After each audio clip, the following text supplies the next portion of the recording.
Mundo, Panginoon, ay hanggang ngayon, Lord, ito po'y aming ipinagdiriwang, Panginoon. Sa umagang ito, O Lord, patawagin niyo po kami, ano man ang aming pagkukulang, kasalanan nagawa, linisin niyo po kami, dalangin namin ang guidance ng Holy Spirit, Lord, sa pakikinig at maging sa pagbabahagi ng salita mo, Panginoon. Ang maitaas sa aming kalagitnaan, Panginoon. Ang kapurihan, kalwalhati at pasalamat ay sa iyo lamang, O Diyos, sa pangalan ni Jesus. Amen. Amen. Yan.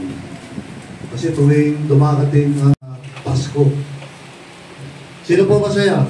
Amen. Ang malungkot kayong lahat.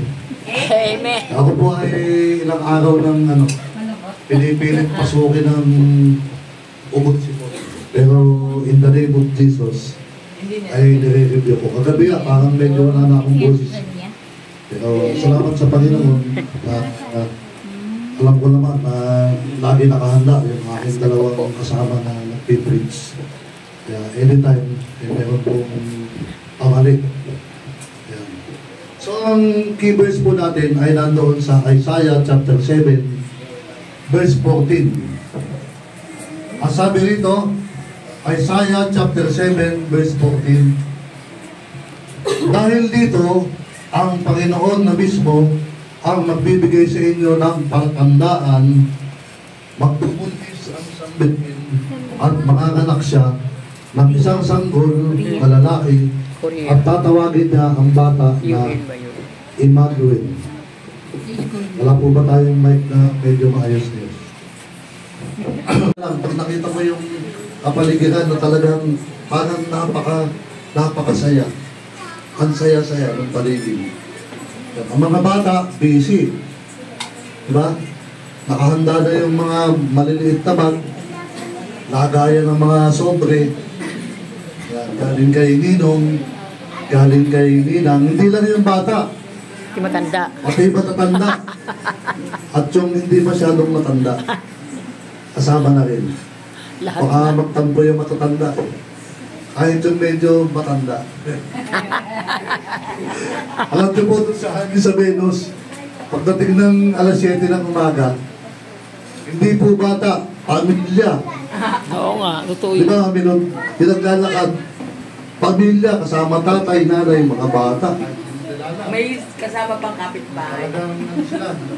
Namakas ko talaga. Battery. Praise. Yan. At sa totoo lang, ay wala naman pong basama. Tunay na dahilan kung bakit tayo dapat mag-rejoice ngayong Kapaskuhan. So number one is because God loved us. Ayan, minahal po tayo ng ating Panginoon. Ano ang sabi doon sa John 3:16? Lahat tayo ay mapapahamak. Parang nasa bangin ka na nando ka tulan. Na kapag pinush ka, lahat malalaglag. Parang gano'n eh. Pero dumating yung Panginoon at kinuha tayo lahat. Huwag po tayong mapahamak. At dahil po sa pag-ibig ng Diyos, ay pinadala yung kanyang buktong na anak, yung ating Panginoong Jesucristo, para huwag tayong mapahamak. Amen po ba? Amen. Ito po yung totoong dahilan kung bakit tayo nagse-celebrate ng Christmas. Yun po yung tunay na dahilan. Hindi dahil sa pera, hindi dahil sa pagkain o mamahaling damit, regalo, ano lang po yan eh, secondary lang yan. Pero kung tayo man ay nag-celebrate, ang dapat po natin i-celebrate ay yung pagkakatubos sa atin ng ating Panginoong Jesucristo sa kapahamakan. Kaya meron o wala, ngayong araw o bukas, dapat rejoice. Saya. Amen. And give thanks to the Lord. Wala nang nag-amen. Amen. Amen. Number 2, sabi po rito, bakit kailangan nating mag-celebrate? Dahil, sabi rito, God save us. God save us. Sabi po doon sa Mateo chapter 1, verse 21, manganganak siya ng isang lalaki at panganganlanan mong siyang Jesus. Dahil ililigtas niya ang kanyang bayan sa kanilang mga kasalanan. Alam nyo, tulad nga nung nabanggit ko po kanina, no, na iniligtas tayo ng Diyos sa pamamagitan ng ating Panginoong Jesucristo. Siya ay namatay, tayo po ay bigyan ng buhay. Pero ang Panginoon po namatay, muling nabuhay. At tayo ay binigyan ng buhay. Buhay na Walang hanggan. walang hanggan. Kung tayo po ay sasampalataya doon sa kanyang ginawa, doon po sa krus ng Kalbaryo. Kaya sabi ko nga, paulit-ulit ko sinasabi na walang dahilan not to rejoice this Christmas because Jesus saved us.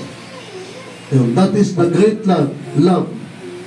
Send His only begotten Son to save us. Dahil sa pagsuway ng mga tao sa kasalanan. Dapat napahamak tayo, pero ang Panginoon, iniligtas po tayo ng ating Panginoon sa tiyak makapahamakan. At pangatlo, mabilis po ba? Hindi lang. Iniklihan ko lang yung message ko kasi marami pa tayong gagawin maya-maya. Sabi doon sa pangatlo, God redeemed to set us free. At tinubos tayo ng ating Panginoon upang tayo ay palayain. Sabi po doon sa Galatians chapter 4, verse 4 to 5, ngunit nang dumating na ang takdang panahon, sinugo ng Diyos ang kanyang anak sa mundo, ipinanganak siya ng isang babae at namuhay sa ilalim ng kautusan para palayain ang mga nasa ilalim ng kautusan nang sa ganoon ay maging anak tayo ng Diyos. Alam nyo, nung si Eva at si Adan po ay nagkasala doon sa Garden of Eden, tayo po ay parang nasangla. Para tayong nasangla kay Satan. Napailalim po tayo doon sa sumpa ng kasalanan. Lahat tayo, every generation. Pero salamat ng marami sa ating Panginoong Diyos dahil nga tinubos po tayo ng dugo ng ating Panginoong Jesucristo. Dugo po yung pinagtubos sa atin. Dugo ng ating Panginoong Jesucristo. Hindi pilak, hindi ginto ang ginamit upang tayo po ay tubusin, kundi sarili niyang dugo ang pinagtubos po sa atin. At tayo ay itinuring na mga anak ng Diyos. Tignan mo yung katabi mo, mukha bang anak ng Diyos yan? Kamukha ba? Stell yan.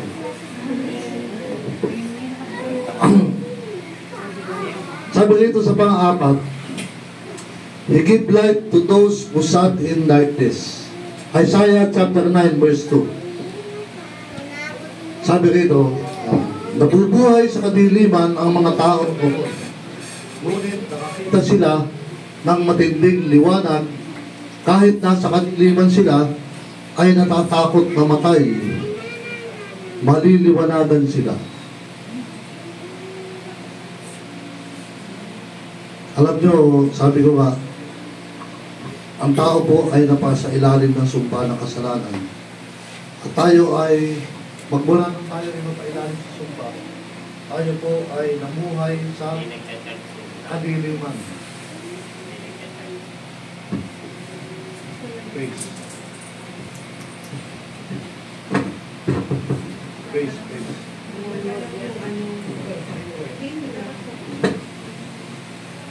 Praise. praise. Yun.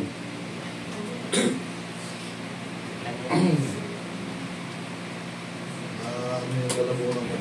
Parang nanonood. Hindi, okay lang, okay lang.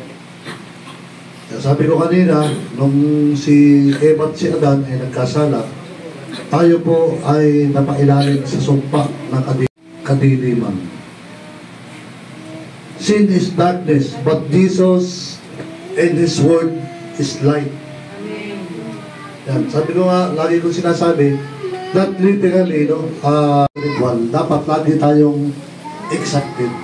Hindi lang Sunday, kundi everyday. Kasi kung wala ang Panginoon, ay kapahamakan ng ano natin, matatanggap natin. So number 5, dito po tayo magtatapos, medyo mabilis lang. God healed us. God healed us. Sino po ito yung mga pinagaling na ating Panginoon? Si Kristo ang umako sa mga kasalanan natin nang ipako siya sa krus para iwanan na natin ang buhay na makasalanan at mamuhay ng matuwid. Dahil sa mga sugat niya, gumaling tayo. So, binigyan pala tayo ng Panginoon ng kagalingan. Kaya nga, kapag may sakit, diba? By the blood of Jesus, I am healed. I am healed. Pero itong katawan natin physical, talagang mamamatay ito. Sa ayaw natin at sa gusto. Kasi bibigyan tayo ng bagong katawan na panlangit. Bagong katawan panlangit. Sino po excited doon? Nabibigyan ka ng bagong katawan, katawang panlangit. Amen. Pero wag po na ngayon. So, mga kapatid, hindi lang po tayo binahal ng ating Panginoon. Hindi lang tayo kagalingan na nagbumula sa ating Panginoon.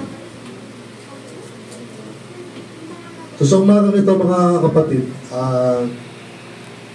kaya ngayong Pasko, sabi ko nga, meron man tayo o wala, ay dapat po tayong magdiwang, magpuri at magpasalamat sa ating Panginoong Jesus. Wala man tayo ng mga bagay sa sanlibutan, ang Diyos po ay sapat na sa ating mga pangangailangan. Kaya sa umagang ito, tayo po ay tumayo at magpatuloy po natin i-celebrate yung Christmas. At awitan po natin ang Panginoon ng mga awitin na pamasko para masaya. Ayan.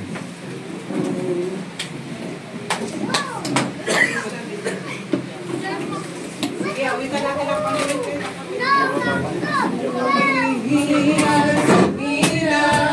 Ng Panginoon ang sanlibutan, at siya'y magdudulot ng kaligtasan. At dakila sa pangalan ng Jesus. Amen. Amen. Po, makakapagbigay na po tayo. Panginoon. Tayo ay magbigay tayo sa Panginoon. Tayo ay magbigay, ibabalik, siksik, lilig at umaapaw. Ibabalik, siksik,